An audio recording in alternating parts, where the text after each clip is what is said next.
பொங்கல் திருநாள் உழவர்கள் வாழ்வில் அனைத்து நலமும் பெற அனைவருக்கும் எங்கள் வாழ்த்துக்களை தெரிவித்துக் கொள்கிறோம். பொங்கல் என்றாலே புத்தரிசி, புத்தாடையுடன் தங்கள் வயல்களிலேயே விளைந்த விளைபொருட்களை இயற்கை சக்திகளுக்கு படைத்து நன்றி தெரிவிக்கும் ஒரு விழா. இது உழவர்கள் கொண்டாடும் ஒரு திருவிழா.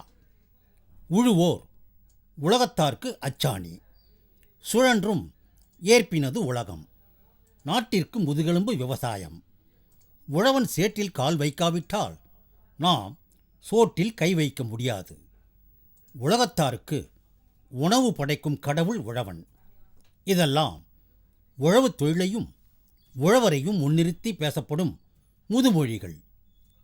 உழுதவன் கணக்கு பார்த்தால் உழக்கு கூட மிஞ்சாது என்று கூறிய காலமெல்லாம் மாறி உணவு உற்பத்தியில் தன்னிறைவு அடையும் அளவிற்கு உழவர்கள் வேளாண்மையில் புதுமையை புகுத்தி பசுமை புரட்சி செய்து சாதனைகள் பல புரிந்து வருவது ஒரு மறுக்க முடியாத உண்மை. ஆனால் சமீப காலமாக உழவுத் தொழிலில் பல இடர்பாடுகள், இயற்கை சீற்றங்கள் ஏற்பட்டு வேளாண்மை தொழிலே கேள்விக்குறியாகிவிடும் சூழ்நிலை உருவாகி பலர் உழவுத் தொழிலை துறந்து செல்லும் மனநிலையில் உள்ளனர் என்பதை நாம் மறுக்க இயலாது. ஆனால் வேளாண்மை தொழிலை செய்யாமல் வேறு பணிக்கு சென்று ஊதியம் பெறுவதிலும் பல இடர்பாடுகள் உள்ளன. பணிச்சுமை, பணி நிரந்தரம் இல்லாமை, கட்டுப்பட்ட வாழ்க்கை, குறித்த அளவே வருவாய், மன உளைச்சல் இவையெல்லாம் ஊதியம் பெறும் பணிகளில் உள்ளவர்களின் பிரச்சனை. ஊதியம் பெறுபவர்கள் என்னதான் உழைத்தாலும் அளவான வருவாய் பெறும் வாய்ப்பு.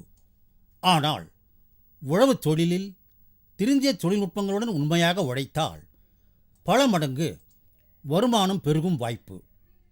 அனைவரும் வேளாண்மை தொழிலை துறந்து ஊதிய பணிக்கு சென்றுவிட்டால் வருங்கால வேளாண்மையின் கதி என்ன? உலகத்தார்க்கு உணவு படைப்பது யார்? இதற்கு தீர்வுதான் என்ன? இதற்கு விடை காணும் பொருட்டு விவாத மேடை ஒன்றை அமைத்து அதில் வேளாண்மை ஆர்வலர்களை ஒரு அணியாகவும் ஊதியம் பெறுபவர்களை ஒரு அணியாகவும் விவாதம் செய்ய அழைத்தோம். இந்த இரு அணிகளும் தங்களது வாதத்தை திறமையாக முன்வைத்தார்கள். இதன் முடிவுதான் என்ன? வாருங்கள், விவாத மேடைக்கு செல்வோம்.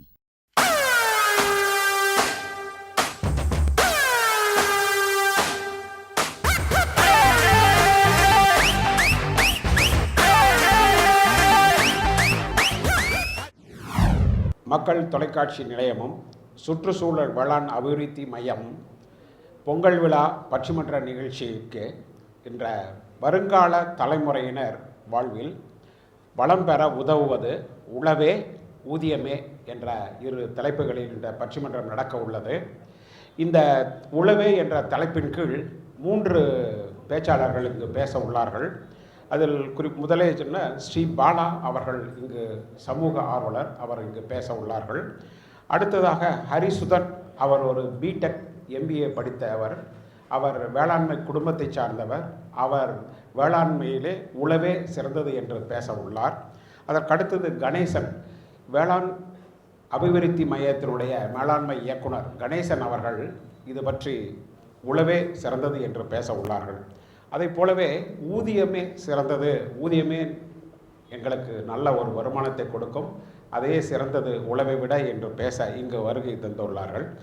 ரவிக்குமார், அவர் ஒரு வேளாண் பட்டதாரி, அவர் MBA படித்துள்ளார். அவர் ஊதியமே எங்களுக்கு சிறந்தது உழவை விட என்று பேசியுள்ளார். அடுத்தபடியாக எழிலரசன், அவர் ஒரு BE படித்தவர், விவசாய குடும்பத்தை சார்ந்தவர், அவரும் ஊதியமே சிறந்தது என்றார். அடுத்தது ஒரு ஆசிரியர் திருமதி கலா விசு அவர்கள் இந்த ஊதியமே என்று சிறப்பாக பேச உள்ளார்கள். உழவு என்பது நமக்கொன்றும் புதிதல்ல. உழவை பற்றி முன்னோர்கள் எல்லோரும் உழவுக்கும் தொழிலுக்கும் வந்தனம் செய்வோம் என்று பாரதியார் கூறியுள்ளார். உழுதுண்டு வாழ்வாரே வாழ்வார், மற்றெல்லாம் தொழுதுண்டு பின் சொல்வார் என்று திருவள்ளுவர் உழவை போற்றியுள்ளார்.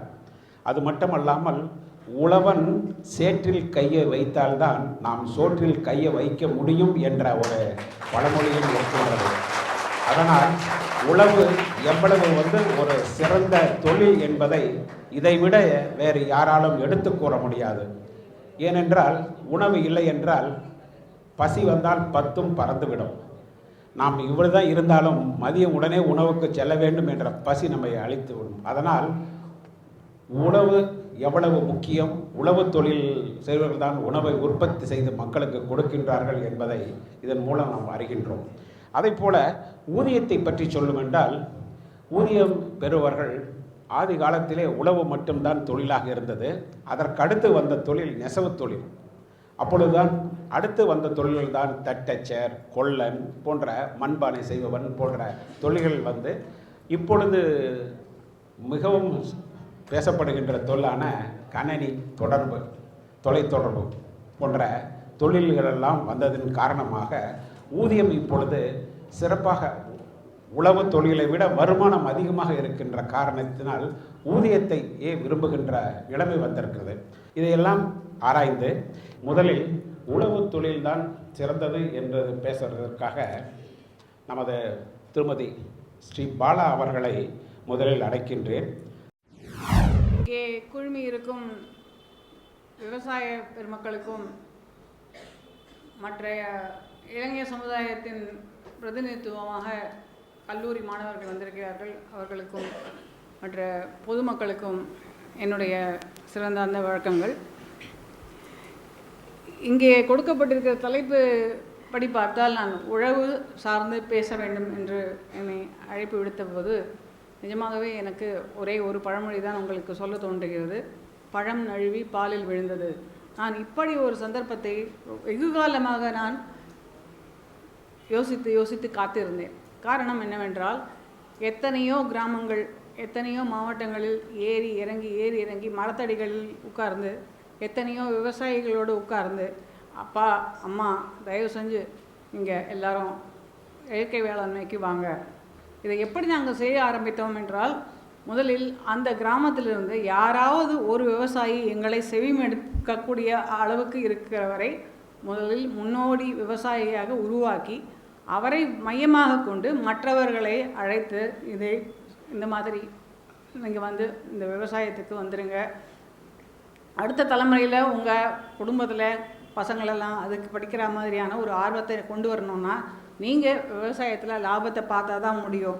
அதுக்கு இயற்கை விவசாயம் கண்டிப்பாக 100% நல்ல தரமான ஒரு வாழ்க்கையை அமைத்து தரும். எனக்கு இன்றைக்கி நிஜமாகவே மக்கள் டிவிக்கு என்னுடைய மிக்க மனமோந்த நன்றியை தெரிவிச்சுக்கிறேன். நான் ஒரு மக்கள் டிவியுடைய ஒரு விசுவாசி என்கிற அளவில் நான் மக்கள் டிவியை நான் பார்க்குறேன். ஏன்னா இன்றைக்கி தெரிஞ்சு விவசாயத்தை வளர்க்கணும், விவசாயத்துலேயும் இயற்கை வேளாண்மையை உயர்த்தி பிடிச்சி அது நல்லபடியாக கொண்டு வரணும் அப்படிங்கிறதுக்கு இனி பேசுகிறதுக்கு யார் வருவாங்க அப்படிங்கிற நேரத்தில் மருத்துவர் ஐயா இந்த மக்கள் தொலைக்காட்சி மூலமாக அவ்வளவு அருமையான ஒரு உந்துதலையும் ஒரு ஆக்கப்பூர்வமான சக்தியையும் விவசாயிகளுக்கு கொடுத்துட்டு வராரு. இவங்க எல்லாருமே ஊதியமேன்னு பேசுறதுக்கு வராங்க. ஆனால் நான் என்ன சொல்கிறேன், உழவேன்னு பேசுகிறச்சே உள்ளுக்குள்ளே ஒன்று அடங்கி இருக்கு, உயர்வான ஊதியமே அப்படிங்கிறது தான் விஷயம். அதாவது வேளாண்மை, அதிலும் இயற்கை வேளாண்மை உயர்வான ஊதியத்தை கொடுக்கக்கூடியது. நீங்கள் இதை எப்படி சொல்லலாம்னா, முதல்ல அவர் நம்ம தலைவர் ஐயா முதலையே சொல்லிட்டாரு, திருக்குறள்லேருந்து எப்படி திருவள்ளுவர் சொல்லியிருக்காரு. அவர் சொன்னதுலேயே எனக்கு மிகவும் பிடிச்ச திருக்குறள் என்னன்னு சொன்னோன்னா, இளமென்று எசையை இருப்பாரை காணின் நிலமென்னும் நகால் நகும் அப்படிங்கிறாரு. அதாவது நிலத்தை வச்சுட்ருக்கிறான், நிலத்தை வச்சுக்கிட்டு ஐயோ என்கிட்ட காசு இல்லையே அப்படின்னு சொன்னால் அவனை பார்த்து அந்த நிலம் சிரிக்கிறதான். அந்த நிலத்தோடு நீ வயப்படு, நீ அந்த நிலத்தோடு வயப்பட்டால் அந்த நிலம் உனக்கு வசப்பட்டு எதை வேண்டுமானாலும் கொடுக்கும். அதுதான் உண்மை. இன்றைய இளைஞர் தலைமுறையின் ஒவ்வொருவருக்கும் நான் சொல்லக்கூடிய ஒரு விஷயம் அதுதான். நீங்கள் எல்லாருமே ஒரு 1/2 ஏக்கர் விவசாயம் கூட இருக்கலாம், 1 ஏக்கர் இருக்கலாம், நீங்கள் குறு விவசாயியாக இருக்கலாம், சிறு விவசாயியாக இருக்கலாம். அதுக்காக எங்கிட்ட இருக்கிறது இவ்வளோதானே, நான் என்ன பண்ண முடியும்னு நினைக்காதீங்க. எத்தனையோ விவசாயிகள் வீட்டில் இன்ஜினியரிங் படிக்க போன பசங்க என்ன கதியில் இருக்கிறாங்கங்கிறதையும் நான் உங்களுக்கு சொல்ல முடியும். இப்போ அவர் இருக்காருன்னு சொன்னோன்னா, அவர் ஹொசூரில் அவர் வந்து தொழில் செய்கிறாரு, அவர் ஒரு மெக்கானிக்கல் இன்ஜினியர், இல்லைன்னு சொல்லலை. அதே சமயத்தில் விவசாயத்தையும் பார்த்துக்கிறேங்கிறார் இல்லையா? அந்த விவசாயம் உங்களுக்கு காசு கொடுக்க தானே கொடுக்குது. கொடுக்காம ஏன் அதில் போய் உட்கார போகிறீங்க? உட்கார போகிறதில்ல, கண்டிப்பாக உட்கார போகிறதில்ல. அதனால் நீங்கள் மறைமுகமாகவும் கூட விவசாயம் சார்ந்த தொழில்களுக்கு தயவு செய்து நீங்கள் உங்களுடைய பொன்னான ஆதரவை கொடுத்து கொண்டே இருங்கள். நன்றி ஸ்ரீ பாலா அவர்களே. நீங்கள் மிகவும் அருமையாக உளவே சிறந்தது என்று ஒரு மிக அருமையாக பேசி அமர்ந்துள்ளீர்கள். ஊதியமே என்ற தலைப்பின் கீழே இங்கு திரு ரவிக்குமார் அவர்கள் பேச உள்ளார்கள். அவர் பிஎஸ்சி அக்ரிகல்ச்சர் வேளாண்மை பட்டதாரி, எம்பிஏவும் படித்துள்ளார். அவர் தற்போது ஊதியமே சிறந்தது என்று பேச வருமாறு அழைக்கின்றேன்.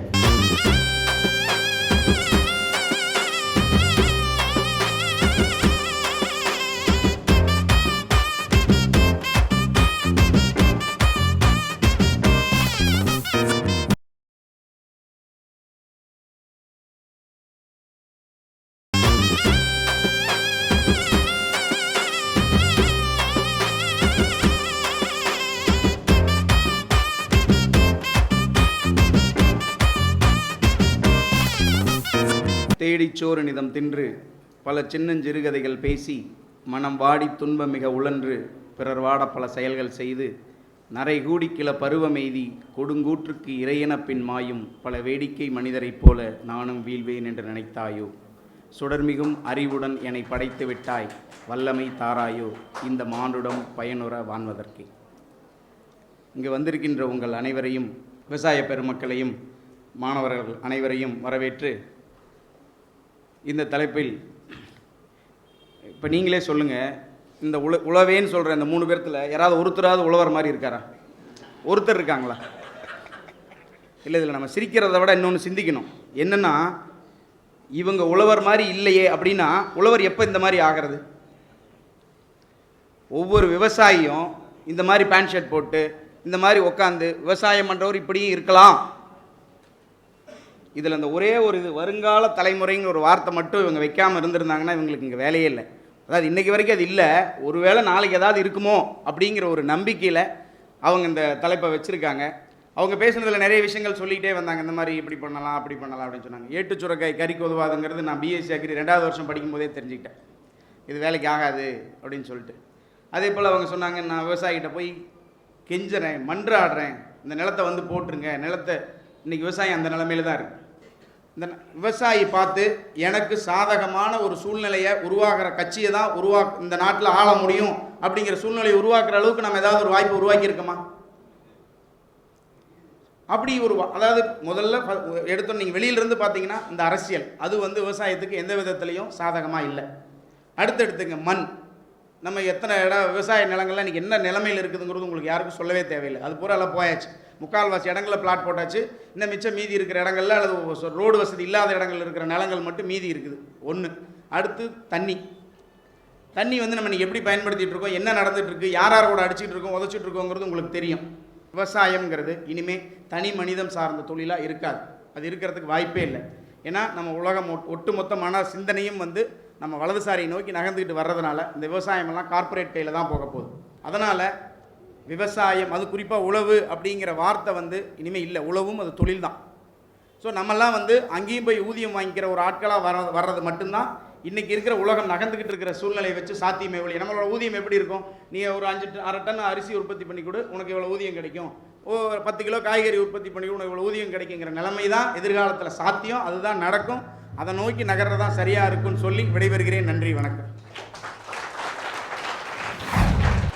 நன்றி ரவிக்குமார் அவர்களே. மிக அருமையாக உங்களுடைய வாதத்தை எடுத்து வைத்துள்ளீர்கள். உண்மையிலேயே இந்த 3 பேரையும் பார்த்தா விவசாயியா உழவு செய்பவர்களா என்று அருமையான ஒரு கேள்வியை கேட்டீர்கள். அதே மாதிரி வருங்கால தலைமுறையினரை பார்த்து நீங்களே தனி ஒரு அணியாகவே இருக்கிறீர்கள். இவர்களுக்கு நல்ல ஒரு அறிவுரையும் கூறினார். யாரும் உழவுக்கு போய்விடாதீர்கள் என்ற ஊதியத்திற்கு சென்றுகள் என்ற ஒரு நல்லதை கூறிவிட்டு அமர்ந்தவர்கள். அடுத்தபடியாக உழவே சிறந்தது என்று பேச ஹரிசுதன் அவர்களை அன்போடு அழைக்கின்றேன். அவர் பிடெக் எம்டிஏ படித்தவர். அவர் ஆர்கானிக் இயற்கை விவசாயத்திலே 3 ஆண்டுகளாக தொடர்ந்து செய்து வருகின்றார். அவர் தற்போது உழவே சிறந்தது என்று பேச வருமாறு அழைக்கின்றேன். நம்மூர் டிவிலையும் சினிமாக்கள்லேயும் ஒரு சம்பளம் வாங்குகிற ஒரு சேலரிட் எம்ப்ளாயி அப்படின்னா அவங்களெல்லாம் ஒரு அழகான ஒரு நீட்டாக ட்ரெஸ் பண்ணிவிட்டு, ஒரு விவசாயினா ஒரு அழுக்கு படிந்த ஒரு துணியோ, ஒரு வேர்வை பிடிஞ்ச ஒரு முகமோ, ஒரு தலை வாராத இதே மாதிரி சித்தரிக்க ஆரம்பிச்சிட்டாங்க. ஆனால் உண்மை அது இல்லை. அதுக்கு காரணம் இல்லாமல் இல்லை, தேவையில்லை, அவசியம் இல்லை. நான் இதுக்கு ஒரு சமீபத்தில் ஒருத்தரை சந்தித்தேன், என்னோடய கிராமத்தில் இருக்கிறவர். அவர் பார்க்கும்போது, என் தம்பி இப்போ ஒரு வேலைக்கு போயிட்டாங்கப்பா, அவன் பசங்களை ஒரு பெரிய ஸ்கூலில் படிக்க வைக்கிறான், அவங்களாம் நல்லா படிக்க வைக்கிறான், ஆனால் நாம் இன்னும் நிலத்தையே உழுதுட்டுருக்குறோம், ஒன்றும் பெருசாக முன்னேற முடியல. சரி அப்படின்ட்டு அவர் ஏதோ ஒரு பேச்சு வழக்கில் அவர் தம்பி பையன்கிட்ட 5வது படிக்கிற அவர் தம்பி பையன்கிட்ட போயிட்டு நான் கேட்டேன், தம்பி இது ஏதோ பேச்சு வழக்கில் இந்த மழையெல்லாம் எப்படி பெய்யுது அப்படின்ட்டு. அதுவா அங்கிள், நம்ம வண்டியிலேருந்து வர புகையெல்லாம் அப்படியே மேலே போயிட்டு மழையாக பெய்யுது அப்படின்னா. இவன் சொல்கிறத கேட்டவுடனே எனக்கு ஒரு அதிர்ச்சி. இன்னும் பெரிய ஸ்கூலில் படிக்கிறான்ட்டு இவங்க பெரியப்பா அவனை பார்த்து பொறாமலாம் பட்டார், தம் பையனை படிக்க வைக்க முடியலன்ட்டு. ஆனால் இப்படி உளவியல் அறிவு இல்லாதம ஒரு கல்விக்கு அவங்க அப்பா இவ்வளோ கஷ்டப்பட வேண்டியது இல்லையே அப்படின்ற மாதிரி எனக்கு தோணுச்சு. அது இவர் அண்ணன் பையன் இருக்கேன், சின்ன பையன், ஒரு 8 வயசு கூட இல்லை அவனுக்கு. அவனோட அதே ஒரு பேச்சு வழக்கில் அவங்ககிட்ட அப்படி பேசும்போது நான் சொல்லிட்டேன், ஏய் உனக்கு தெரிஞ்சதெல்லாம் எனக்கும் தெரியும்டா, நீ என்ன கேள்வி வேணாலும் கேளு, என்ன நான் அதுக்கு பதில் சொல்கிறேன். அப்படி எனக்கு தெரிலனா நான் உனக்கு 500 ரூபா கொடுக்குறேன்டா. அப்படி நான் கேட்குற கேள்விக்கு உனக்கு பதில் தெரியலனா நீ வெறும் 1 ரூபா கொடுறா போதும் அப்படின்ற மாதிரி நான் அவன்கிட்ட பேசினேன். சரி அப்படின்னு ஒத்துக்கிட்டான். என்ன ஒத்துக்கிட்டான் பயப்படாமல் அப்படின்னுட்டு நானும் கொஞ்ச நேரம் யோசித்தேன். உடனே அவன் வந்து என்கிட்ட, சித்தப்பா 5 கையோடு இருக்கிற மிருகத்து பேர் சொல்லுங்கள் அப்படின்னா. என்னடா 5 கையோட மிருகம், கண்டிப்பாக எனக்கு தெரில.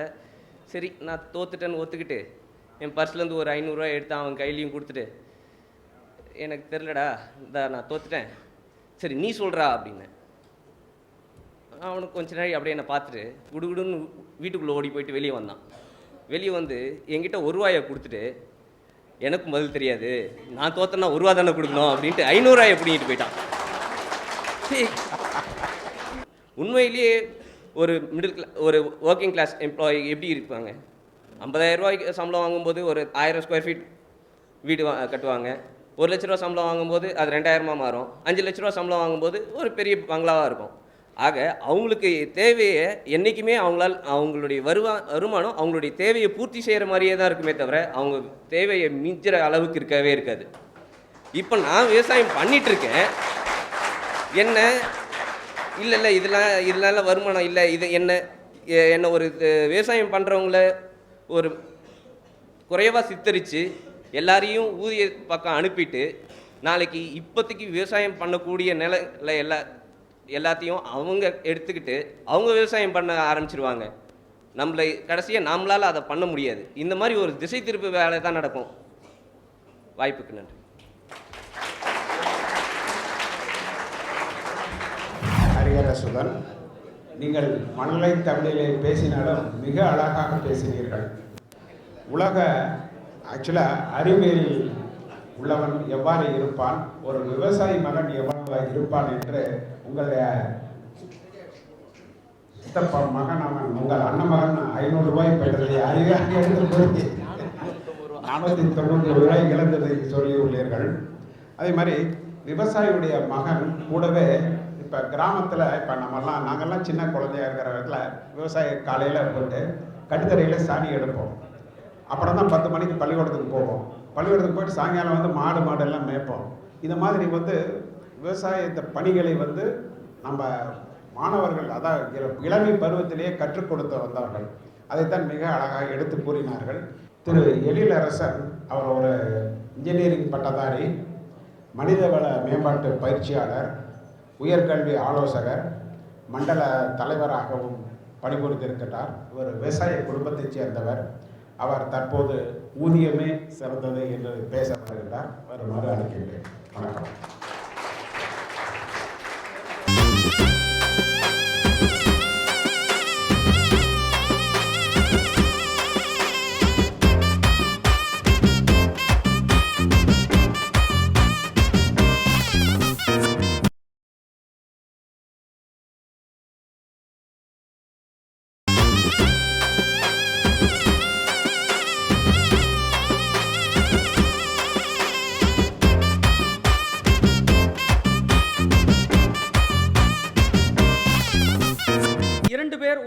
பேசினார்கள். அவர்கள் பேசியதில் ஒரு கருத்து எனக்கு இன்னும் புலப்படவே இல்லை. வருங்கால தலைமுறையினருக்கு வளமான வாழ்வு என்று நாம் தலைப்பு கொடுத்திருக்கிறோம், அதில் உழவு என்று சொன்னார்கள். இவர்கள் 2016 என்ன செய்தோம் என்று சொல்வதற்கே பட்டியலிட அவர்களிடம் பட்டியல் இல்லை. 2020 எப்படி இருக்கும், 2050 எப்படி இருக்கும் என்று சொன்னார்கள். இன்னும் 2015-16 தாண்டவில்லை. அதிலும் சுதன் சார் சொன்னார், இந்த ட்ரெஸ் எல்லாம் தேவையில்லைங்க, நாங்கள்லாம் இப்படி தான் பேண்ட்டெல்லாம் ஷூலாம் போட்டு வரணும். ஐயா, உங்களிடம் ஒரு தாழ்மையான கேள்வி, ஷூ போட்டுக்கிட்டா விவசாயம் செய்ய போறீங்க? நீங்க செய்யலாம், பாதுகாப்புக்காக செய்ய போறோம். இப்போ போட்டிருக்கிற ஷூவை போட்டா செய்ய போறீங்க. அதனால் உங்களை நான் உடையை பற்றி நான் சொல்லவில்லை, சொல்கின்ற பொழுது தெளிவாக சொல்லுங்கள், வருங்கால தலைமுறையினர் வர வேண்டும் என்பதுதான். இன்னொன்று சொன்னார், நாங்கள் எங்களுடைய விவசாயினுடைய பிள்ளைகளை எல்லாம் எங்களோடு அழைத்து செல்கிறோம் என்று சொன்னார்கள். ஆமாம், விவசாயம் இல்லை என்றுதான் நகர்ப்புறத்திற்கு உங்கள் பிள்ளைகளையும் இப்படி அழைத்து வந்து கொண்டிருக்கிறீர்கள். இந்திய விவசாயிகளின் நிலை என்ன என்பதை நீங்கள் பட்டியலிடுங்கள். ஏன் இந்திய விவசாயிகள் மானியத்துக்காக இயங்குகிறார்கள்? அதனால்தான் நாங்கள் இதையெல்லாம் விட்டுவிட்டு ஊதியத்தை நோக்கி நாங்கள் வந்து கொண்டிருக்கின்றோம். நீங்கள் இயற்கை வேளாண்களை செய்யுங்கள், எங்களுக்கும் இயற்கை உணவுதான் வேண்டும் என்று உங்களிடம் கையேந்துகிறோம். ஆனால் நீங்கள் தயாராக இல்லை என்பதுதான் எங்களை போன்றவர்களுடைய வருத்தம். அதுவும் ஊதியம் எந்த வகையில் வருங்கால தலைமுறையினருக்கு சிறந்தது என்று சொன்னால், இந்த இந்திய திருநாடு மக்கள் தொகையில் அதிக மக்கள் தொகை உண்ட நாடு. அத்தனை பேருக்கும் அத்தனை இளைஞர்களுக்கும் அல்லது வருங்காலத்தில் இருக்கிற அத்தனை பேருக்கும் உங்களால் வேலை வாய்ப்பை உழவு தொழில் மட்டுமே செய்துவிட முடியுமா? முடியாது. அதனால்தான் நாங்கள் சொல்கின்றோம், இந்த காலத்திலே உழவு தொழிலால் முழுமையான வேலை வாய்ப்பை செய்ய முடியவில்லை என்றால் வருங்காலத்தில் எப்படி செய்ய போகிறீர்கள்?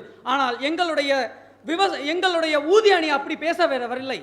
வருங்கால தலைமுறையின் அல்ல, இந்தியாவை வல்லரசாக்க வேண்டும் என்று எல்லோருடைய கனவு, விவசாயிகளுடைய கனவும் கூட அதுதான். குளங்களை மறந்தோம், ஏரிகளை காணோம். ஆறுகளில் அல்ல, படங்களில் கூட தேடி பார்க்கின்றோம், காணோம். ஆறுகள் இருந்தால் தண்ணீரை தேடுகிறோம். எதை நம்பி உழவில் ஈடுபடுவது? ஆகையால் தான் உழவை காட்டிலும் ஊதியமே சாத்தியம் என்கின்றோம். உலகத்தில் எந்த இளைஞர்கள் கணிப்பொறியை ஆட்சி செய்கிறார்கள்? இந்திய இளைஞர்கள். எங்களுக்கு எவ்வளவு இருக்கிறது என்று நாங்கள் பார்ப்பதில்லை, எத்தனை பேருக்கு இருக்கிறது என்று நாங்கள் கணிப்பொறியை பார்ப்பதில்லை. ஆனால் எங்களுக்கு இருக்கின்ற அறிவை பயன்படுத்தி, அந்த தொழில்நுட்பத்தை பயன்படுத்தி உலகத்தை ஆட்சி செய்கின்றோம்.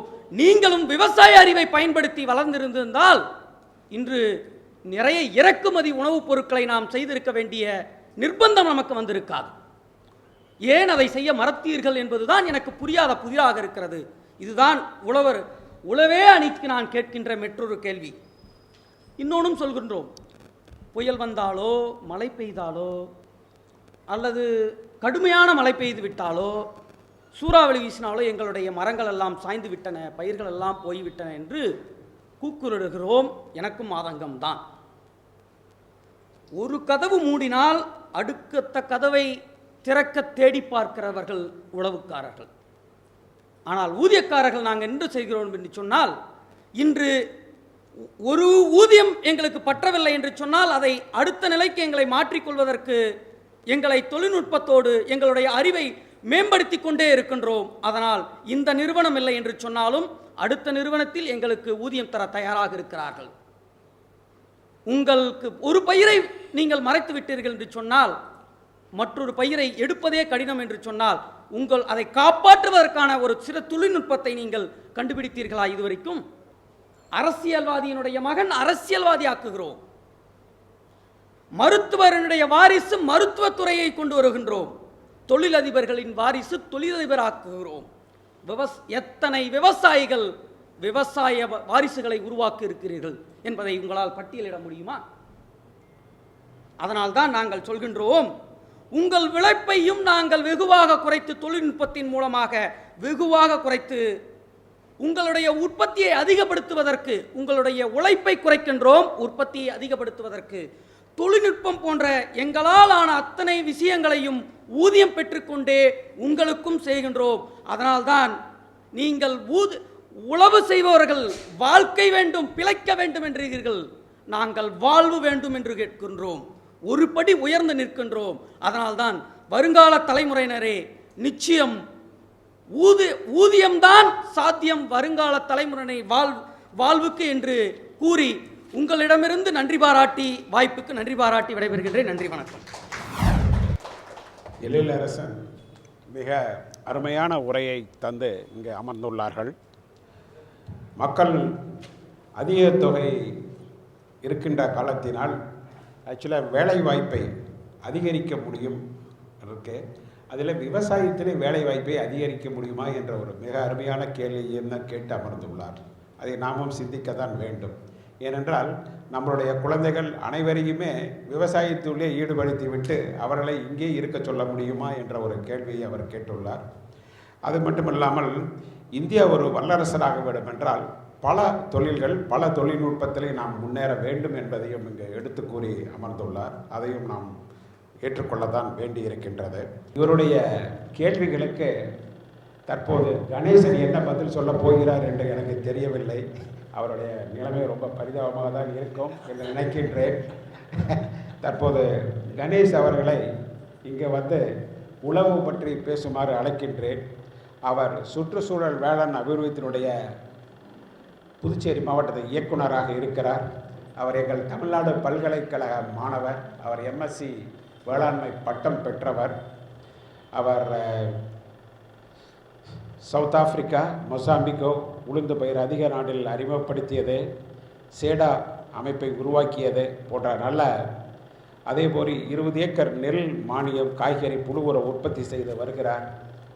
விவசாயத்திலே நல்ல ஒரு பணியை செய்து வருகின்ற அவரை தற்போது உழவே சிறந்தது என்று பேசுமாறு அன்புடன் அழைக்கின்றேன்.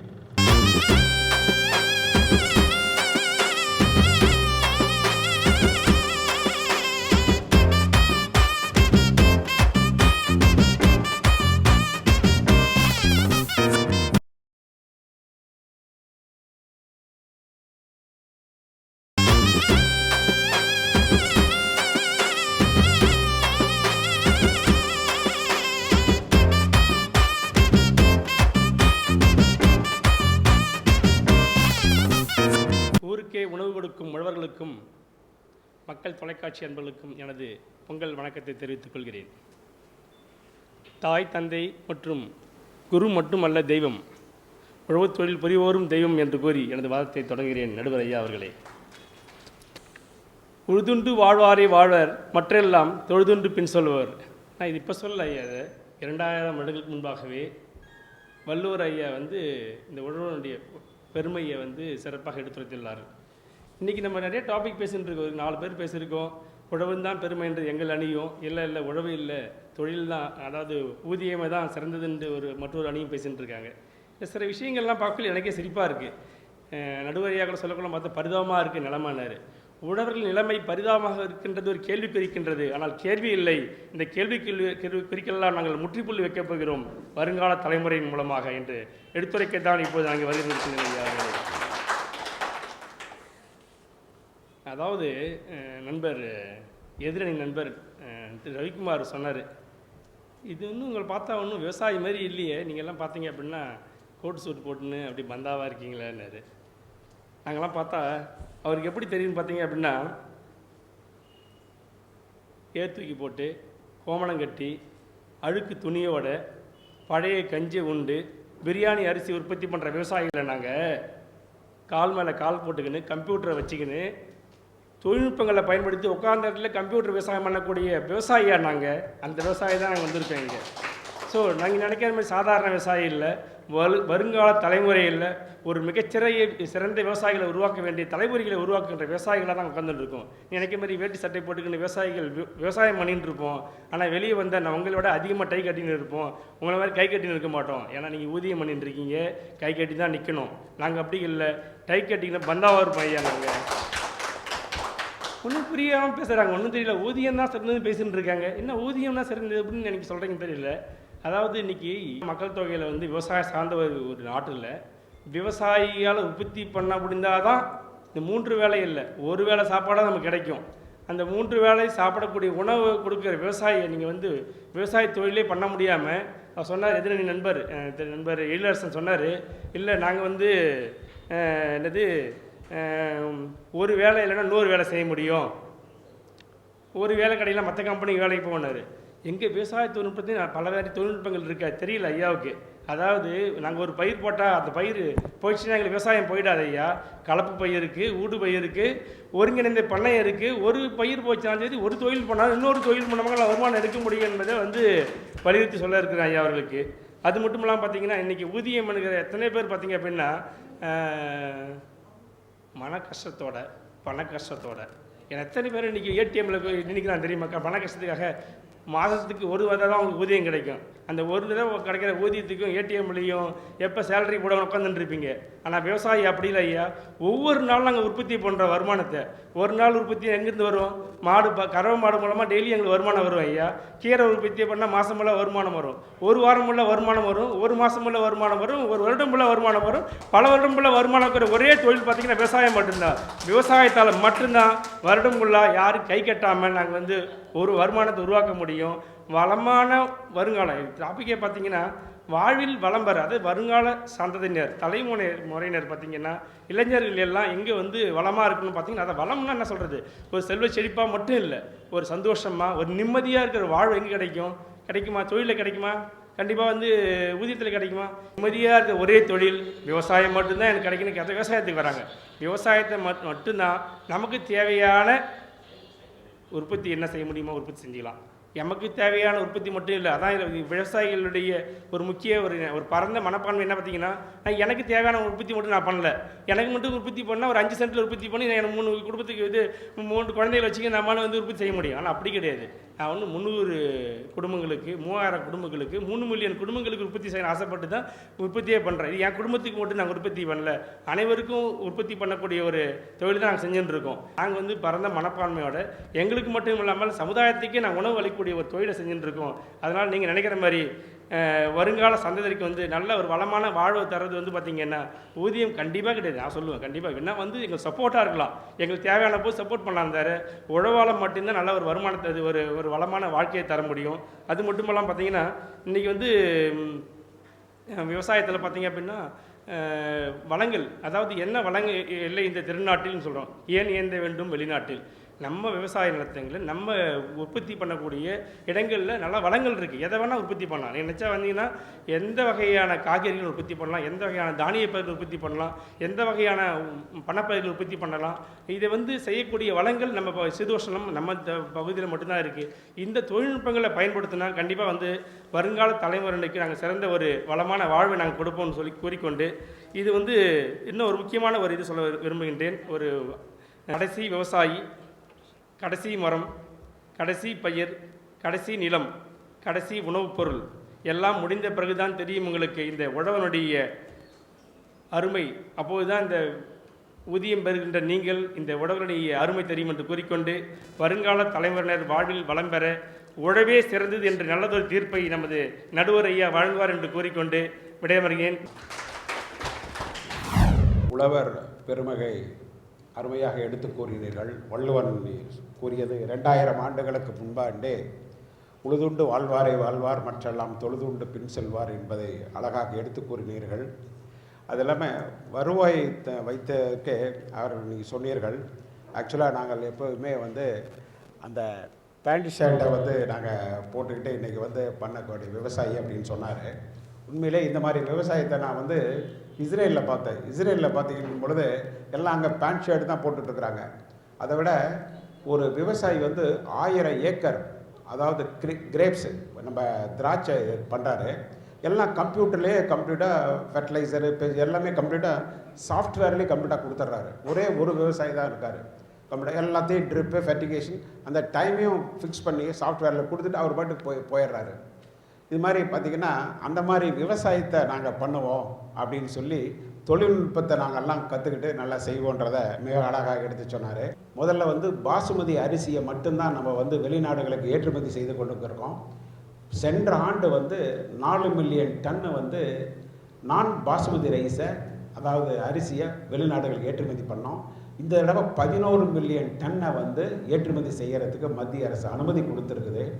அதே மாதிரி காய்கறிகள், இந்த பழங்கள் உற்பத்தியில் வந்து உலகத்தில் 2வது நாடு, சைனாவுக்கு அடுத்து அதிகமான உற்பத்தியை பண்ணக்கூடிய நாடாக நம்மளுடைய இருக்குது. இதுக்கெல்லாம் காரணம் விவசாயிகள் தான் காரணம் ஒழிய ஊதியம் பெற்றவர்கள் வந்து இந்த விவசாயத்தை பண்ணலை. அதனால் விவசாய மக்களுக்கு இந்த நாடு மிகவும் நன்றி உள்ளதாக இருக்கிறது என்பதை சொல்லி கணேசன் அவர்கள் பேசியதற்கு ஏதாவது தங்களுடைய கருத்தை கூற வேண்டும் என்றால், கடைசியாக ஊதியமே சிறந்தது என்று பேசுவதற்காக நம்முடைய கலா விசு, இவர் ஒரு ஆசிரியர். அது மட்டுமல்ல, இவர் ஒரு கவிஞர், எழுத்தாளர், பேச்சாளர், புதுவை கவிதை வானில் மாத இதழினுடைய ஆசிரியராக, இவர் கவிதை வானில் கவிமன்ற தலைவராக 10 ஆண்டுகளுக்கு மேலாக இந்த இதழை நடத்தி கொண்டிருக்கின்றார்கள். 13 வருடங்கள் முடித்து மாபெரும் கவியரங்கத்தை 151 கவியரங்கள் நடத்தி உள்ளார்கள். இவர் சாதனையாளர்களை அறிமுகப்படுத்தி ஆண்டுக்கு பரிசு வழங்கி உள்ளார்கள். 200க்கு மேற்பட்ட சாதனைகளுக்கு விருது வழங்கிய சமூக சேவை இவர் குடும்ப நல வழக்காடு மன்றத்தில் குடும்ப நல ஆலோசகராகவும் 12 ஆண்டுகளாக பணிபுரிகின்ற ஒரு சிறந்த பெண்மணி.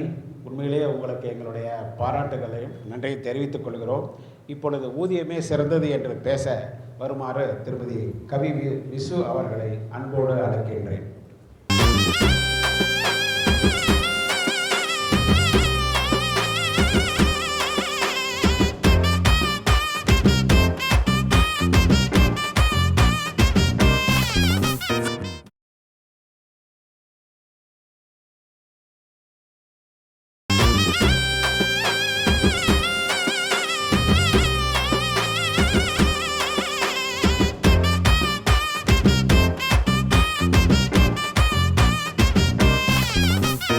செந்தமிழே, உயிரே, நறுந்தேனே, செயலினை மூச்சினை உனக்களித்தேனே. பெருமதிப்பிற்கும் பேரன்பிற்கும் உரிய உழவரின் மகனாக பிறந்து ஊதியமே சிறந்தது என்றுணர்ந்து வேளாண் பல்கலைக்கழகத்தின் துணைவேந்தராக பணியாற்றி கொண்டிருக்கும் நடுவர் ஐயா அவர்கள் தீர்ப்பை எங்கள் பக்கம் வழங்குவார்கள் என்ற நம்பிக்கையுடன் எனது வாதத்தை துவங்குகிறேன். இங்கு உடன் வாதிட வந்திருக்கும் நண்பர்களுக்கும் என் அன்பு வணக்கம். எதிரிலே அமர்ந்திருக்கும் விவசாய பெருமக்களுக்கும் நாளைய தலைவர்களான மாணவ செல்வங்களுக்கும் என் நட்பு வணக்கம். இந்த நிகழ்ச்சியை இங்கே நடத்தி கொண்டிருக்கும் மக்கள் தொலைக்காட்சி நிலைய நண்பர்களுக்கு என் பணிவான வணக்கம். மிக அருமையானது ஒரு நிகழ்வு, இந்த காலகட்டத்திற்கு தேவையான ஒரு நிகழ்வு. ஏன்னா இன்றைக்கி விவசாயத்தை விட்டு வெளியிலே ஊதியமே சிறந்தது என்று அனைவரும் போய்கொண்டிருக்கின்ற ஒரு நேரம். வயலில் போயிட்டு ஒரு விதையை விதைச்சிட்டிங்க, ஆனம் கொஞ்சோண்டு மேகத்தை கொடுக்குது, தூங்குவீங்களா? முடியுமா? விவசாயிகளை கொஞ்சம் சொல்லுங்கள். நிச்சயமாக முடியாது. வெயில் காலத்தில் மழை பெஞ்சாலும் கஷ்டம், தூக்கம் வராது. மழை காலத்தில் வெயில் அடித்தாலும் கஷ்டம், தூக்கம் வராது. ஆனால் நாங்கள் அப்படி இல்லை. வருதா புயல் வருதா? வரட்டும் வரட்டும். நாடா புயல் வருதா? வரட்டும் வரட்டும். ஒரு நாளைக்கு லீவு, 2 நாள் ஆனால் 3 நாள் ஆனால் 4 நாள் ஆனால், அது சனி ஞாயிறு சேர்ந்து வந்தால் அப்பாடான்னு வீட்டில் நிம்மதியாக டிவி பார்த்துட்ருப்போம். உங்களால் முடியுமா? கண்டிப்பாக முடியாது. கொஞ்சம் நிதர்சனத்துக்கு வாங்க. இவங்க டை கட்டிட்டு இருப்பாங்களாம், கை கட்ட மாட்டாங்களாம். ஒரு புயல் அடித்து சேதமாயிடுச்சுன்னா யார்கிட்ட போய் கை கட்டி நிற்கிறோம்? நம்ம அரசாங்கத்துக்கிட்ட போய் நிற்கிறோம். கண்டிப்பாக எங்களுக்கு நிவாரணம் கொடுங்க அப்படின்னு. அதை தாங்கக்கூடிய சக்தி இருக்கிறதா உழவர்களிடம்? நிச்சயமாக இல்லை. நீங்கள் டாக்ஸ் கட்டணும், உங்களால் நிம்மதியாக தூங்க முடியாது, எங்ககிட்ட பணம் போதுமான அளவு தான் இருக்குது, நாங்கள் எல்லாமே டாக்ஸோடு இருக்கிறோங்க, சம்பளம் வருது, எங்களுக்கு ஆன்லைனில் வருது, டேக்ஸ் கட்டுறோம், நிம்மதியாக இருக்கிறோம், ஆன்லைன் பரிவர்த்தனை செய்கிறோம். நாங்கள் அதுக்கு ஏற்கனவே வந்துட்டோம். இந்த பணமில்லா பரிவர்த்தனைன்னு சொன்னது ரொம்ப அடிப்பட்டது யாருன்னு கேட்டிங்கன்னா நடுத்தர மக்கள், சாதாரண மக்கள் தான். எங்களை மாதிரி ஊதியம் வாங்குறவங்க கிட்ட இல்லை. நாங்கள் அன்றாட தேவைகள், ஒரு பீட்சா வேணும்னா கூட நாங்கள் வந்து ஆன்லைனில் புக் பண்ணி வாங்கிப்போம். எங்களுக்கு எந்த பிரச்சனையுமே இல்லை, காசு கொண்டுட்டு போகணுங்கிற அவசியமே இல்லை. இவங்க எங்களுக்கு சோறு போடுறாங்களாம், நாங்கள் தான் சோறு போடுறோம், நாங்கள் தான் சோறு போடுறோம், நாங்கள் பீட்சா பர்கரு பாட்சான்னு போய்கிட்டு இருக்கிறோம். உங்கள் சோறு எங்களுக்கு வேண்டாங்க. இவ்வளவு பலம் இருக்கு, இவ்வளவு நாங்கள் நல்லபடியாக செய்கிறோம், எங்களுக்கு இவ்வளோ தினமும் காசு பார்க்குறாங்களாம். அப்புறம் ஏங்க விளை நிலங்களை விற்கிறீங்க? எதுக்கு அதை மாளிகைகள் ஆக்குனீங்க? ஏங்க கான்கிரீட் கட்டிடங்கள் உருவாச்சு? இன்னைக்கே உங்களுக்கு விவசாயம் செய்யறதுக்கு நிலம் இல்லை. நீங்கள் வருங்கால சந்ததிக்கு எந்த நிலத்தை விட்டு வச்சுட்டு போவீங்க? இன்னைக்கு சுற்றுச்சூழலை பாதுகாக்கிறோம் அப்படின்ற ஒரு இதையும் அவங்க சொன்னாங்க. சுற்றுச்சூழல் எத்தனை விதத்தில் இன்னைக்கு பாதுகாக்கப்பட்டு இருக்கு அப்படின்னு பார்த்தீங்கன்னா, ஒரு காலத்தில் இருந்த அந்த மின்மினி பூச்சிகள் இன்றைக்கு எங்கே இருக்கின்றன? தட்டான்களை தேடி தேடி பார்த்தாலும் இன்றைக்கு இருப்பதில்லை. வெட்டுக்கிளி இருக்கிறதா? இல்லை. இது மாதிரி நீங்கள் வந்து போட்ட இந்த விவசாயத்தினுடைய நல்ல வளர்ச்சி வரணும் அப்படிங்கிற ஒரு காரணத்துக்காக நீங்கள் போட்ட அந்த உரங்கள் நல்ல பூச்சிகளையும் சேர்த்தே கொண்டு விட்டன. அவைகளும் காணாமல் போயிட்டு, அதனால் ஒரு சுழற்சியே வந்து தடைப்பட்டு போகுது. ஒன்று இது அதை சாப்பிடணும், அது இதை சாப்பிடணும், இப்படியே வந்து அந்த சுழற்சி நடந்துக்கிட்டே இருந்தால் தான் உலகத்தினுடைய அந்த சுற்றுச்சூழல் வந்து பாதுகாக்கப்படும். அதையே நீங்கள் தடை பண்ணிட்டு நாங்கள் விவசாயத்தில் சிறப்பாக செயல்பட்டு இருக்கோம் அப்படிங்கிற வாதத்தை உங்களால் மனசாட்சியோடு சொல்ல முடியாது. மனசாட்சி வேணால் தூக்கி அந்தாண்ட வச்சுட்டு, காலையிலே தூக்கி அந்தாண்ட வச்சுட்டு வந்திருக்காங்கன்னு நினைக்கிறேன் அந்த 3 பேரும். அப்படி தான் நம்ம சொல்ல முடியும். ஏன்னு சொன்னால் இன்னைக்கு சுத்தமான காற்று இல்லை, உணவே மருந்தாக இருந்தது இந்த நாட்டில். இன்னைக்கு மருந்த விஷமாக நாங்கள் சாப்பிட்டுட்டு இருக்கிறோம். இன்றைக்கும் நாங்கள் உயிர் வாழ்ந்துட்டு இருக்கிறோம் அப்படின்னு சொன்னால் இந்த இந்திய மக்களை போல ஒரு எதிர்ப்பு சக்தி உள்ள ஆட்கள் வேறு எங்கேயுமே கிடையாது. இன்னைக்கு அழகாக வெண்டைக்காய் சின்னதாக அழகாக காய்ச்சிட்டு இருந்துச்சு. நீங்கள் இத்தே பெருசு வரணும். சொரக்காயோட ஷேப்பையே மாற்றிட்டாங்கங்க. தெரியுமா உங்களுக்கு? சொரக்காய் இப்படி இருக்கும், இன்னைக்கு இப்படி இருக்கு. புடலங்க அழகாக சுருட்டிகிட்டு இருக்கோம், இன்னைக்கு அதுவும் நீட்டுக்கிட்டு இருக்குது. எல்லாம் பெருசாக வந்துடுச்சு. ஆனால் திங்கும் போது பயமாக இருக்கு. ஐயோ இதில் என்ன இருக்குமோ அப்படின்னு சொல்லி கடையில் வச்சு விற்கிறோம் இயற்கை பொருட்கள் அப்படின்னு. நீங்கள் ஏற்கனவே மலடாக்கி வைத்திருக்கிற அந்த நிலம் பயன்படுவதற்கு இன்னும் 5 வருட காலம் அதை சும்மா போட்டாதான் அது வந்து உண்மையான நிலமாக மாறும். ஆனால் நீங்கள் அதிலேயே மறுபடியும் நாங்கள் என்னமோ நாங்கள் இதே போடலை, செயற்கை உரங்கள்லாம் போடலை, இயற்கை உரங்களை மட்டும் போட்டுட்ருக்குறோம் அப்படின்னு சொல்கிறீங்க. அதை நம்பி நாங்கள் வாங்கி சாப்பிட்டுட்டு உயிரோடு வாழ்ந்துட்டுருக்குறோம் அப்படிங்கிறது தான் எங்களோட சாதனை. இப்படி பல்வேறு கஷ்டங்கள் உழவுத் தொழிலில் இருக்கின்றன. இந்த உழவுத் தொழிலை நம்பி எப்படி எங்கள் இளைஞர்களை வர சொல்கிறீர்கள் என்ற கேள்வியுடன் இந்த வாய்ப்புக்கு நன்றி கூறி விடைபெறுகிறேன். நன்றி, வணக்கம்.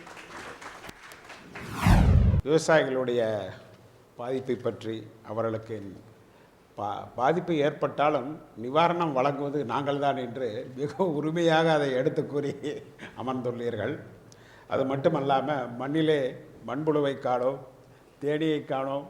அது மட்டுமல்லாமல் கடைசியாக சொன்னீர்கள் இந்த மின்மினி பூச்சி, தட்டாம்பூச்சி, வெட்டுக்கிளிலாம் எங்கே இருக்குன்னே தெரியல அப்படின்னு சொன்னீங்க.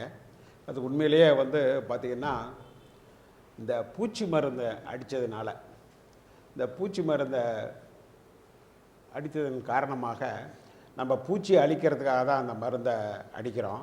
ஆனால் அதனால் வந்து நன்மை தரும் பூச்சிகளும் சேர்ந்து செத்து போயிடுச்சு. அதே மாதிரி மண்ணில் வந்து இந்த நெமட்டோடு, இந்த மாதிரி வில்ட்டு, இது மாதிரி மண்ணில் இருக்கக்கூடிய நோய்களை வந்து கட்டுப்படுத்துறதுக்காக நம்ம வந்து ட்ரென்ச்சிங் பண்ண இதனால் மண்புழு போயிடுச்சு. இதெல்லாம் வந்து உண்மையிலேயே பார்த்திங்கன்னா நம்ம விவசாயத்தில் ஏற்படுத்த நிறைய பெரிய பாதிப்பு. என்ன 2 அணியரும் அவருடைய வாதங்களை எடுத்து வைத்து அமர்ந்துள்ளார்கள். ஆனால் இந்த தலைப்பை பார்க்கும் பொழுது வருங்கால தலைமுறையினர் வாழ்வில் வளம் பெற உதவுவது உழவா ஊதியமா என்ற தலைப்பை இருக்கும் பொழுது உழவே என்ற இந்த அணியும் ஊதியமே என்ற ஒரு அணியும் பேசியுள்ளார்கள். ஆனால் விவசாயத்தை பொறுத்தவரை நமக்கு இருக்கின்ற பிரச்சனை அனைத்துமே தெரியும். ஏனென்றால் விவசாயிகளுடைய பிரச்சனை பண்ணால் நல்ல சாகுபடி நிலம் தேவை. அது மட்டுமல்ல, ரவிக்குமார் கூறியது போல நல்ல நீர் தேவை. வேணுங்கிற தண்ணீர் இல்லாமல் நம்மால் விவசாயம் செய்ய முடியாது. அப்புறம் நல்ல சுற்றுச்சூழ்நிலை, பயிருக்கேற்ற தட்பவெப்பநிலை, சாகுபடி செய்ய வேண்டியதற்கு நிதி ஆதாரம், இவ்வளவு பிரச்சனைகளையும் இருந்து விவசாயத்தை, ஆனால் விவசாயி இதெல்லாம் பிரச்சனைகள் இருந்தாலும் இந்த விவசாயத்தை நம்ம விடவே முடியாது. அதாவது அந்த காரணத்துக்காக தான் நான் துணைவேந்தராக இருந்த பொழுது அங்கே தமிழ்நாடு வேளாண்மை பல்கலைக்கழகத்திலே ஒரு கருத்தரங்கை தொடங்கினேன். அதாவது அட்ராக்டிங் யூத் இன் அக்ரிகல்ச்சர். அதாவது அதை தமிழில் என்ன சொல்றதுன்னா, இரண்டாம் பசுமை புரட்சிக்கு இளைஞர்களே வாருங்கள். இதுதான் தலைப்பு. இளைஞர்களை கூப்பிடணும். ஏன்னா இன்றைக்கி நான் விவசாய கூட்டத்துக்கு போனேன் அப்படின்னா பார்க்கும் பொழுது 50 வயசுக்கு மேலே இருக்கிறவங்க தான் விவசாய கூட்டத்துக்கே வர்றாங்க. சிறியவர்களை நான் பார்க்குறதே இல்லை. அப்படி இருந்தால் மிக அதிசயமாக 1-2 இளைஞர்களை பார்ப்பேன் இதனால் நான் சொன்னேன், ஏன்னா இனிமேல் விவசாயத்தை இதோட விட்டுறக்கூடாது, இளைஞர்களை கொண்டுட்டு வரணும் அப்படிங்கிறதுக்காக கோயம்புத்தூரில் ஒரு 1000 ஸ்கொயர் மீட்டர், அதாவது 1000 அதான் இருந்து 25 சென்ட்டில் பாலி கிரீன் ஹவுஸு ஜெர்பரா போட்டார். அதாவது இது பார்த்திங்கன்னா இதுங்க தோட்டக்கலை துறையில் 6.5 லட்சம் திட்டம், அதில் 3.25 லட்ச ரூபா சப்சிடி பேங்க்கில். இவர் என்ன பண்ணார், ஹாலந்தில் இருந்தே அந்த ஜெர்பராவை இம்போர்ட் பண்ணுறாரு. அது ஒரு 2 லட்சம், மொத்தம் 8 லட்சம் ரூபா அதனுடைய இன்வெஸ்ட்மெண்ட்டு போட்டு கணவன் மனைவி 2 பேருமே பார்த்துக்கிறாங்க. வேலைக்காரங்களை வச்சுக்கிட்டு குழந்தைய வளர்த்துற மாதிரி வளர்த்துறாங்க. பூ இவங்களுக்கு 3 ரூபாய்க்கு தான் எடுத்துக்கிறாங்க ஃபார்ம் கேட்டில். அது வெளியே 10 ரூபாய்க்கு கூட போகுது. டெய்லி இவங்களுக்கு ஒரு நாளைக்கு 3000 ரூபா, 30 நாளைக்கு 90,000. இந்த பையனுடைய இது 36 மாதம் வரும். 30 மாதத்துக்கு இவங்களுக்கு வருமானம். ஸோ பார்த்திங்கன்னா 24,80,000 ஏதோ சில்லற இவங்களுடைய வருமானம். அது மாதிரி ஊதியத்தை சொல்லும் பொழுது, ஊதியத்தில் இவங்க சொல்கிற மாதிரி எல்லா தொழில்நுட்பங்கள் நாங்கள் தான் கண்டுபிடிக்கிறோம், எல்லாத்தையும் கொடுக்குறோம், எல்லாம் செய்கிறாங்க. ஆனால் இவங்களுக்கு வேணுங்கிற உணவை உற்பத்தி பண்ணுறது விவசாயி தான். நீங்கள் பணத்தை வச்சுக்கிட்டு பணத்தை வீட்டில் சாப்பிட்ற முடியாது. அதனால் நீங்கள் விவசாயிகள் உற்பத்தி பண்ணுற உணவை தான் நீங்கள் காலையில் இட்லியாவோ இல்லை ஓட்ஸாவோ தோசையாவோ சப்பாத்தியாவோ பூரியாவோ சாப்பிட முடியும். விவசாயிகிட்ட எவ்வளவு பிரச்சனைகள் எவ்வளவு இருந்தாலும் இளைஞர்களை நாம் முன்னேற்றி தொழில்நுட்பங்களை கொடுத்து விவசாயத்து மூலமே உழவே நம் நாட்டினுடைய முதுகெலும்பு. அதுதான் சிறந்தது. வருங்கால இளைஞர்களுக்கு உழவே சிறந்த ஒரு வருங்காலத்தில் அவர்கள் வர வேண்டும். அவர்களுக்கு நல்ல வருமானத்தையும் ஒரு நல்ல தொழில்நுட்பத்தையும் கொடுப்போம் என்று கூறி இந்த மக்கள் நல தொலைக்காட்சிக்கும் இந்த கணேசன் அவர்களுக்கும் அவருடைய நிறுவனத்துக்கும் நன்றி கூறி விடைபெறுகிறேன். நன்றி, வணக்கம்.